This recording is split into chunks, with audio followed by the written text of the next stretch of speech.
తెలంగాణలో స్థానిక సమరానికి రంగం సిద్ధమవుతుంది. ఈ నెలాఖరునే నోటిఫికేషన్ ఇవ్వాలి అని రాష్ట్ర ఎన్నికల సంఘం భావిస్తుంది. జూలై 2వ వారానికి ఎన్నికల ప్రక్రియ ముగించాలి అని కూడా అనుకుంటుంది. ఎంపీటీసీ ఎన్నికలతో స్థానిక ఎన్నికల సమరం ప్రారంభం కానుంది. మొత్తం 3 దశల్లో ఎన్నికలు నిర్వహించాలి అని రాష్ట్ర ఎన్నికల సంఘం నిర్ణయించింది. చాన్నాళ్లుగా ఎదురు చూస్తున్న తెలంగాణ పంచాయతీ ఎన్నికలకు ముహూర్తం దగ్గర పడుతోంది. ఈ నెలాఖరు నాటికి పంచాయతీ ఎన్నికల నోటిఫికేషన్ విడుదల చేసేందుకు సిద్ధమవుతోంది స్టేట్ ఎలక్షన్ కమిషన్. జూలై 2వ వారంలోపు స్థానిక సంస్థల ఎన్నికల ప్రక్రియను పూర్తి చేయాలని ప్రభుత్వం లక్ష్యంగా పెట్టుకుంది. ఎన్నికలు 3 దశల్లో జరిగే అవకాశం ఉంది. మొదటగా ఎంపీటీసీ ఎన్నికలు, ఆ తరువాత సర్పంచ్ ఎన్నికలు జరిగే అవకాశం ఉంది. తెలంగాణలో 12,815 గ్రామ పంచాయతీలు, 1,14,000 వార్డులు, 5,817 ఎంపీటీసీ స్థానాలు, 538 జెడ్పీటీసీ స్థానాలు ఉన్నాయి. దాదాపు 1.67 కోట్ల గ్రామీణ ఓటర్లు ఉన్నట్లు స్టేట్ ఎలక్షన్ కమిషన్ లెక్కలు చెబుతున్నాయి.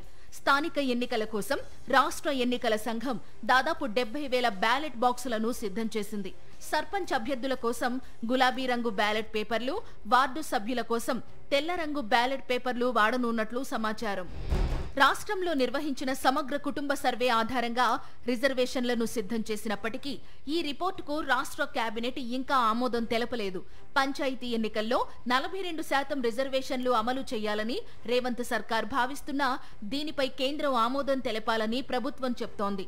కేంద్రం నుంచి సానుకూల స్పందన రాకపోతే పార్టీ పరంగా 42% అమలు చేయాలనే ఆలోచనలో ప్రభుత్వం ఉంది. రిజర్వేషన్ రొటేషన్ కాలాన్ని 10 సంవత్సరాల నుండి 5 సంవత్సరాలకు మార్చడం, ప్రతి మండలంలో కనీసం 5 ఎంపీటీసీ సీట్లు ఉండేలా చేయడంతో పాటు 80 గ్రామాలను పట్టణ సంస్థలలో విలీనం చేస్తూ ప్రభుత్వం ఇటీవలే ఉత్తర్వులు జారీ చేసింది. ఎమ్మెల్యేలు, మంత్రులు, ఎంపీల నుండి వచ్చిన అభ్యర్థనల ఆధారంగా కొత్త పంచాయతీల ఏర్పాటుకు ఏర్పాట్లు జరుగుతున్నాయి. గ్రామ పంచాయతీల సంఖ్య 13,191కి పెరిగే అవకాశం ఉంది. కొత్త పంచాయతీలకు కూడా వీటితో పాటే ఎన్నికలు జరపవచ్చు. పంచాయతీ ఎన్నికల నోటిఫికేషన్ కు ముందే రైతు భరోసా నిధులను వేసేందుకు సిద్ధమవుతోంది సర్కార్. స్థానిక ఎన్నికల నిర్వహణ ఇప్పటికే ఆలస్యమైందని భావిస్తున్న ప్రభుత్వం జూలై 2వ వారం నాటికి నిర్వహించేందుకు సిద్ధమైనట్లు తెలుస్తోంది.